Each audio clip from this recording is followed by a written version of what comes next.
Hello बच्चों, कैसे हैं आप सब लोग। जैसा कि आपको पता ही है यूपी बोर्ड के एग्ज़ाम चल रहे हैं, तो आने वाली 7 तारीख को क्लास 12th का केमिस्ट्री का एग्ज़ाम है, जिसके लिए हम एक टॉपिक डिस्कशन करेंगे, अभिक्रिया की कोटि। ठीक है, चौथे चैप्टर का पार्ट है ये। तो इसको समझेंगे, अभिक्रिया की कोटि क्या होती है। सबसे पहले हम एक अभिक्रिया ले लेते हैं, Na+Mb is equal to product कोई भी बन रहा है। ठीक है, अच्छा ये क्या होते हैं इधर वाले अभिकारक, उधर उत्पाद होता है प्रोडक्ट। तो यहाँ से हम लिखेंगे सबसे पहले अभिक्रिया की दर। अभिक्रिया की दर अनुक्रमानुपाती होती है बच्चों अभिकारक पदार्थों की सांद्रताओं के घातों के बराबर। अभिक्रिया की दर अनुक्रमानुपाती, अभिकारक पदार्थ क्या है ए और बी, इसकी सांद्रता, और ये मोल कहाँ चले जाते हैं पावर में। अब यहाँ से हम लिखेंगे अभिक्रिया की कोटि।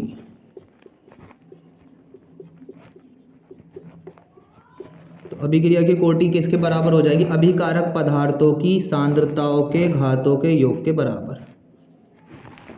अभिक्रिया की कोटि की डेफिनेशन क्या लिखोगे, किसी रासायनिक अभिक्रिया के अभिकारक पदार्थों की सांद्रताओं के घातों के योग को अभिक्रिया की कोटि कहते हैं। ठीक है, अब हम पढ़ेंगे अभिक्रिया की कोटि होती कितने प्रकार की है। तो अभिक्रिया की कोटि बच्चों 4 प्रकार की होती है। कितने प्रकार की, 4 प्रकार की। नंबर 1 शून्य कोटि की अभिक्रिया। नंबर 2 प्रथम कोटि की अभिक्रिया। उसके बाद नेक्स्ट द्वितीय और नेक्स्ट तृतीय। देखो आपके एग्जाम में जो डेरिवेशन पूछा जाता है व्यंजक, वो शून्य कोटि का और प्रथम कोटि का आपसे पूछा जाता है। शून्य कोटि की अभिक्रिया का व्यंजक प्राप्त करो और प्रथम कोटि की अभिक्रिया का व्यंजक प्राप्त करो। तो सबसे पहले हम शून्य कोटि की अभिक्रिया का व्यंजक प्राप्त करेंगे। ठीक है, हम जानते हैं अभिक्रिया की दर किसके अनुक्रमानुपाती होती है, अभिकारक पदार्थों की सांद्रताओं की। तो हम एक अभिक्रिया ले लेते हैं, जैसे कोई भी A is equal to product कुछ बन रहा है। ठीक है, अब देखो यहाँ पर t बराबर 0 पर, t बराबर 0 पर का क्या मतलब है कि हमने अभी अभिक्रिया स्टार्ट ही नहीं की है। t बराबर 0 पर, अच्छा अभिकारक तो कुछ ना कुछ लेना पड़ता है। जब आप कुछ भी चीज़ बनाते हैं तो उसके लिए पहले हमें कुछ जो क्वांटिटी है वो लेनी पड़ेगी। तो हमने मान लिया यहाँ पर लिया है a मोल। अभी समय स्टार्ट नहीं हुआ, इसका मतलब अभिक्रिया भी स्टार्ट नहीं हुई है, और जब अभिक्रिया स्टार्ट ही नहीं हुई तो कुछ भी नहीं बनेगा। इसका मतलब यहाँ पर कितना मिलेगा, 0। ठीक, अब हम t समय बाद का मतलब है कुछ समय बीत गया, इसका मतलब अभिक्रिया स्टार्ट हो गई। हमने माना हमें ये प्रोडक्ट कितना मिल गया, x मोल। तो यहाँ पे जो अभिकारक होता है बच्चों, वो इन दोनों का गैप होता है, और इन दोनों का गैप क्या आएगा, अंतर A-x। ठीक है, अब सबसे पहले हम क्या लिखेंगे, अभिक्रिया की दर।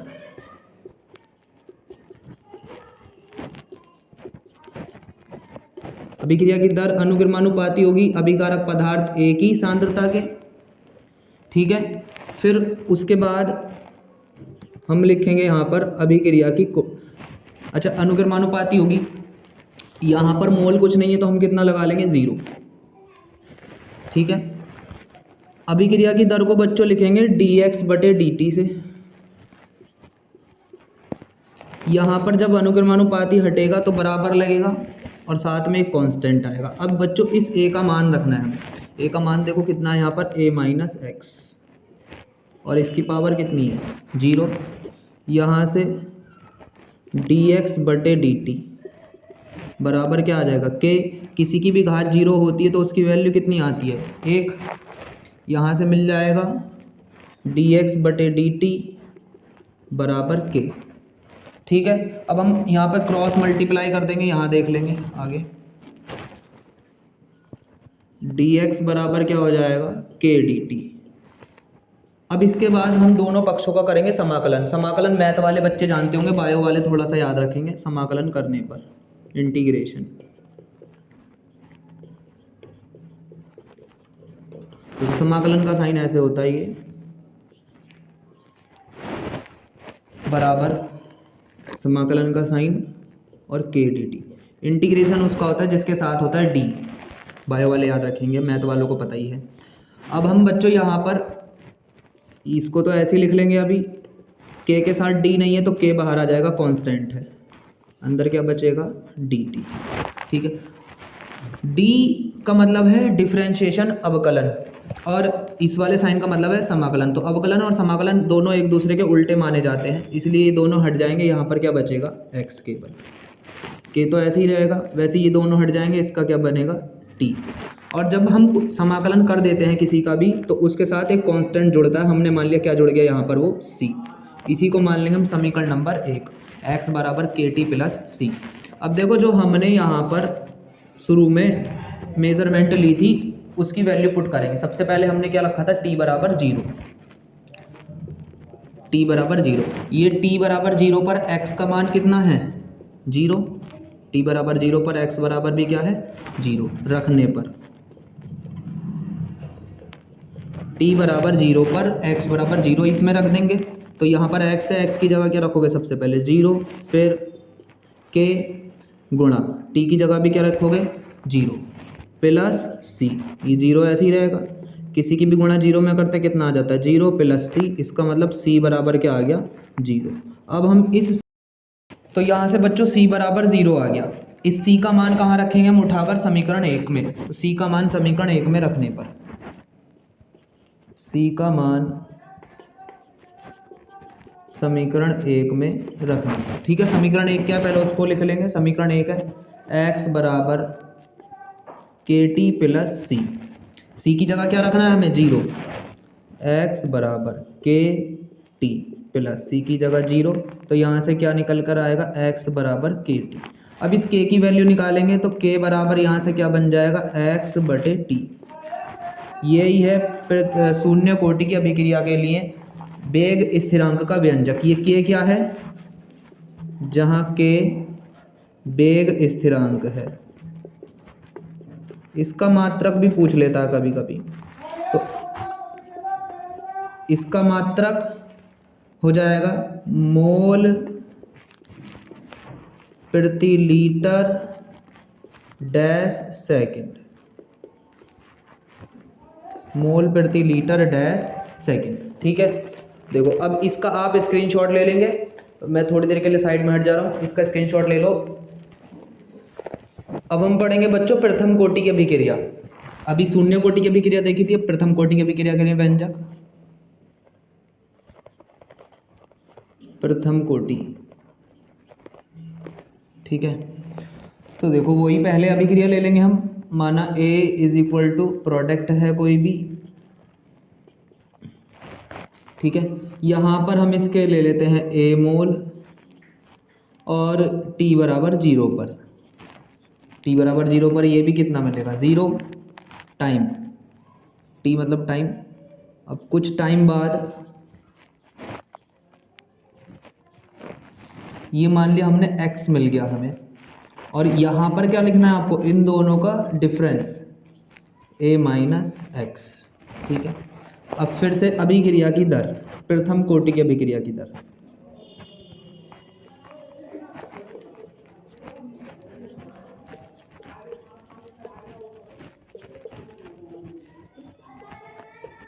अनुक्रमानुपाती होगी अभिकारक पदार्थ की सांद्रता के प्रथम घात के।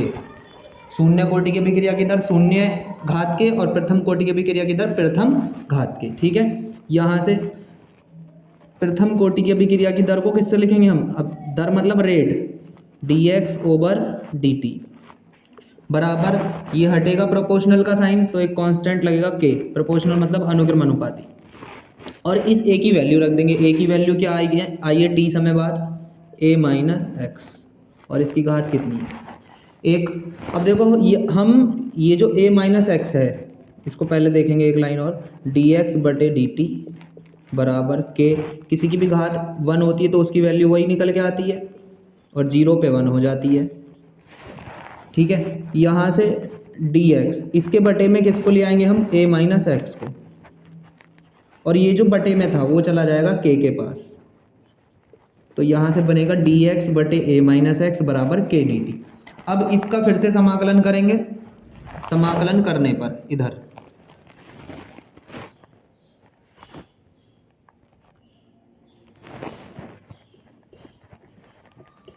इंटीग्रेशन, मैथ वाले बच्चों को तो आता ही होगा, बायो वाले थोड़ा देख लेंगे। समाकलन करने पर समाकलन का साइन dx बटे a माइनस एक्स बराबर k कांस्टेंट है, बाहर आ जाएगा और अंदर क्या बचेगा dt। अब देखो एक फॉर्मूला होता है,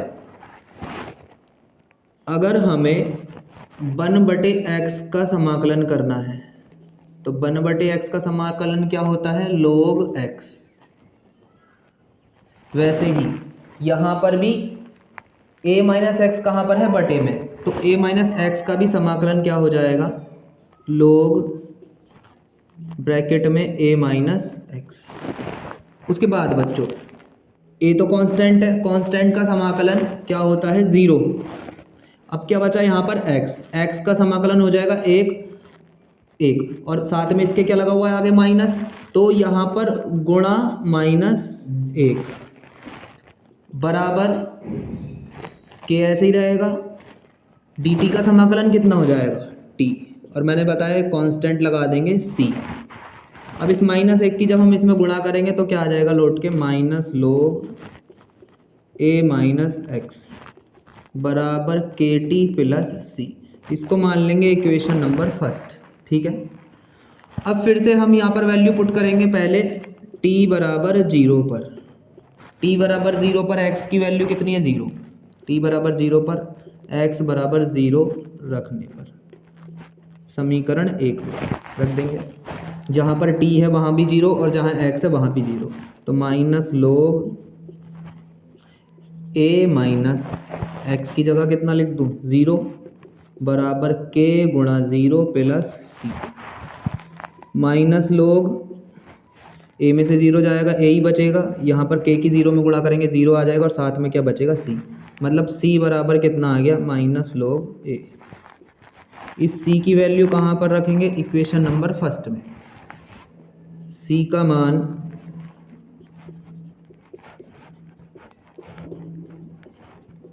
समीकरण 1 में रखने पर, c का मान समीकरण 1 में रखेंगे, समीकरण 1 ये रही, minus log a minus x बराबर के टी प्लस, अब क्या है यहाँ पर c, इस c की जगह क्या लिखेंगे, minus log a।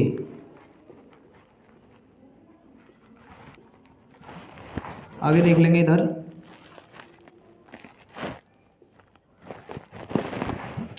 Minus log a minus x बराबर के टी प्लस माइनस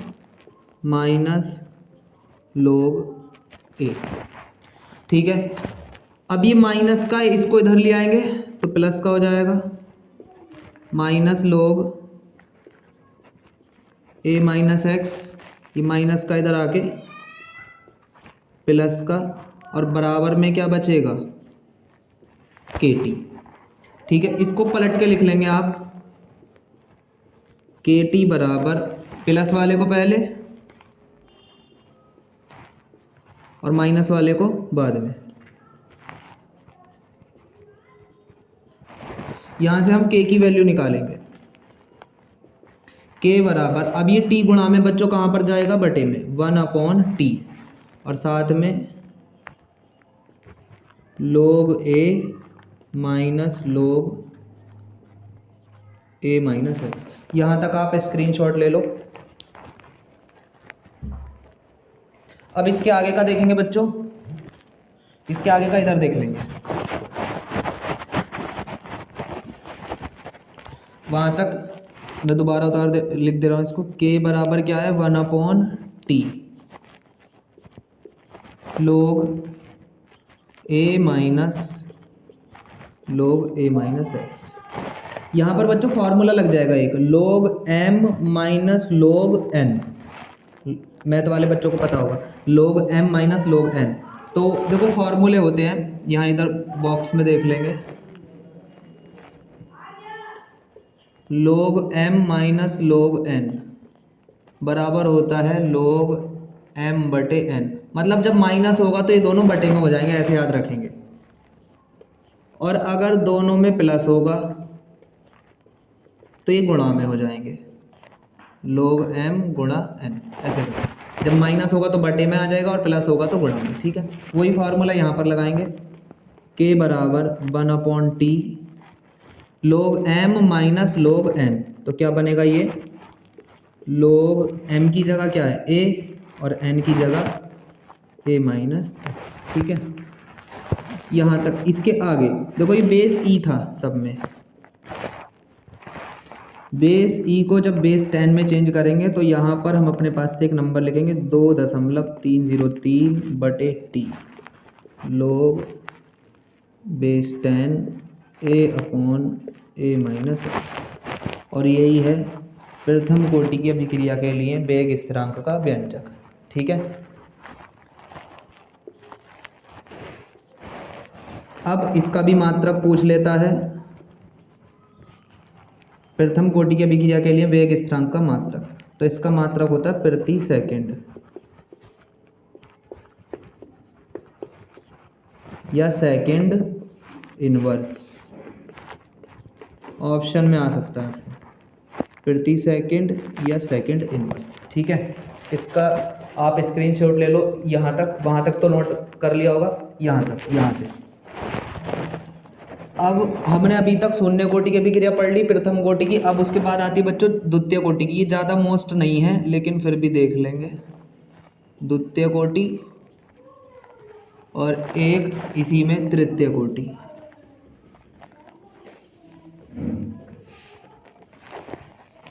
द्वितीय कोटि और फिर तृतीय कोटि। देखो द्वितीय कोटि हम एक अभिक्रिया ले लेते हैं 2a = प्रोडक्ट, द्वितीय कोटि की बात चल रही है। तो द्वितीय कोटि की अभिक्रिया की दर सेकंड ऑर्डर, द्वितीय कोटि की अभिक्रिया की दर अनुक्रमानुपाती होगी किसके, अभिकारक पदार्थ की सांद्रता के द्वितीय घात के। वे रासायनिक अभिक्रिया जिनमें अभिक्रिया की दर अभिकारक पदार्थ की सांद्रता की द्वितीय घात के अनुक्रमानुपाती होती है, द्वितीय कोटि की अभिक्रिया कहलाती हैं। अभिक्रिया की दर मतलब रेट, और रेट को किससे लिखेंगे, dx/dt बराबर अनुक्रमानुपाती हटेगा, एक कांस्टेंट लग जाएगा k, और ये हो जाएगा a⁻²। ये a है अभिकारक पदार्थ और ये जो कोष्ठक है इसको बोलते हैं सांद्रता। यही है द्वितीय कोटि अभिक्रिया, द्वितीय कोटि की अभिक्रिया। इसका व्यंजक नहीं पूछता एग्जाम में, प्रथम कोटि का पूछता है या शून्य कोटि का। अच्छा इसका मात्रक पूछ लेता है कभी कभी, तो मात्रक क्या होगा इसका, लीटर प्रति मोल डैश सेकेंड। फिर इस ऐसे ही है तृतीय कोटि का, यहाँ पर घात 2 थी, यहाँ पर घात कितनी हो जाएगी 3, तो हम ले लेते हैं 3a = प्रोडक्ट, कोई भी रिएक्शन। शून्य वाली में शून्य घात होगी, प्रथम वाले में प्रथम घात, द्वितीय वाली में 2 और तृतीय वाली में 3, सिंपल। यहाँ पर हम लिखेंगे वही तृतीय कोटि की अभिक्रिया की दर,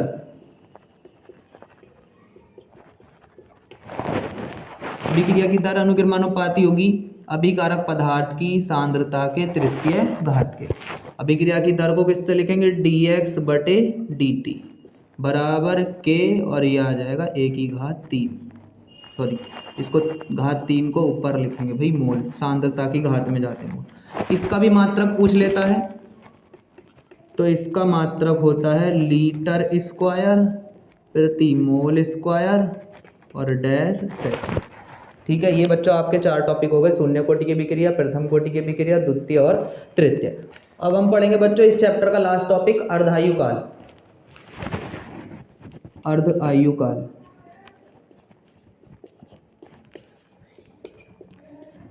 अर्धायुकाल मतलब हाफ टाइम, और इसको डिनोट करते हैं t½ से। तो सबसे पहले देखो हम अर्धायुकाल समझते हैं क्या होता है, ठीक है। अर्धायुकाल मतलब वह समय जिसमें कोई पदार्थ अपनी प्रारंभिक सांद्रता का आधा रह जाता है, अर्धायुकाल कहलाता है। इसको एक रिएक्शन से समझेंगे, जैसे हमने वही एक रिएक्शन ले ली a = प्रोडक्ट, अभी बिल्कुल पढ़ाई है थोड़ी देर पहले। यहाँ पर हमने इसके कितने मोल लिए थे स्टार्टिंग में, प्रारंभिक सांद्रता कितनी थी इसकी, A मोल, और ये कितना था 0। 0 का मतलब हमने अभिक्रिया स्टार्ट नहीं की है, ठीक है। अब माना अभिक्रिया स्टार्ट कर दी हमने, तो ये कितना मिल गया x, और यहाँ पर वो इसका अंतर आता ही है, उसकी ज़रूरत नहीं है इसमें, फिर भी लिख लेंगे a माइनस एक्स। अब देखो अर्धायु काल क्या होता है, वह रासायनिक अभिक्रिया जिसमें कोई पदार्थ ये अपनी प्रारंभिक सांद्रता का आधा रह जाता है। इसकी प्रारंभिक सांद्रता कितनी है a, x इसका क्या होगा आधा, तो वो वाला समय कहलाएगा अर्धायु काल। मतलब t बराबर कितना हो जाएगा t हाफ, और ये x किसके बराबर हो जाएगा a/2 के, प्रारंभिक सांद्रता का आधा, ठीक है। अब हम सबसे पहले प्रथम कोटि की अभिक्रिया का फॉर्मूला लिखेंगे। प्रथम कोटि की अभिक्रिया से अभी पढ़ा है बिल्कुल, क्या होता है बताओ, k बराबर 2.303 बटे T log base 10 a/a minus x. अभी पढ़ा है जस्ट, k बराबर 2.303 बटे T log base 10 a/a minus x. तो इस वाले फॉर्मूले में जहाँ पर t है वहाँ क्या लिखेंगे t हाफ, और जहाँ पर x है वहाँ क्या लिखेंगे a/2 लिख देंगे। k बराबर 2.303 बटे टी की जगह क्या लिखूं बच्चों t half, log base 10 a तो एज इट इज रहेगा, a माइनस एक्स की जगह क्या लिखूं a/2, ठीक है। अब देखो इसके बटे में 2 है, इसके बटे में कुछ नहीं है, तो कितना मान लेंगे हम अपने पास से 1 मान लेंगे, ठीक है। यहाँ पर k बराबर 2.303 2.303 बटे T half log base 10, math वाले बच्चों को आता होगा फ्रैक्शन सॉल्व करना, बायो वाले देख लेंगे, थोड़ा आता तो उनका भी होगा इतनी मैथ। सबसे पहले 1 और 2 का एलसीएम आएगा 2, फिर क्रॉस मल्टीप्लाई कर देंगे, 2 की एक a में गुणा करेंगे तो 2a माइनस 1 की a में करेंगे तो a, ठीक है। इसके बाद k बराबर 2.303 बटे टी हाफ log बेस 10, ये 2 चला जाएगा बच्चों ऊपर घूम के 2a, इसके बटे में 2a में से 1a जाएगा तो कितना बचेगा ओनली a से a कैंसिल, k बराबर कितना आ जाएगा 2.303 बटे टी हाफ log बेस 10 और 2। log 2 की वैल्यू पता होगी आपको, नहीं पता तो मैं इधर लिख दूँ, log 2 बराबर होता है 0.303, k बराबर 0.3010, ऐसे याद रखेंगे 0.3010, ठीक है, ये आसानी से याद हो जाएगा 0.3010। k बराबर 2.303 बटे टी हाफ, इस log 2 की जगह लिख देंगे गुणा 0.3010। अब देखो इनकी आप गुणा करोगे तो निकल के आएगा 0.6932 बटे टी हाफ, या फिर इसको हम लिख सकते हैं टी हाफ बराबर 0.6932 बटे के, और यही है अर्ध आयु काल का डेरिवेशन, ये आपसे एग्जाम में पूछ लेता है, ठीक है। इसका स्क्रीनशॉट ले लेंगे।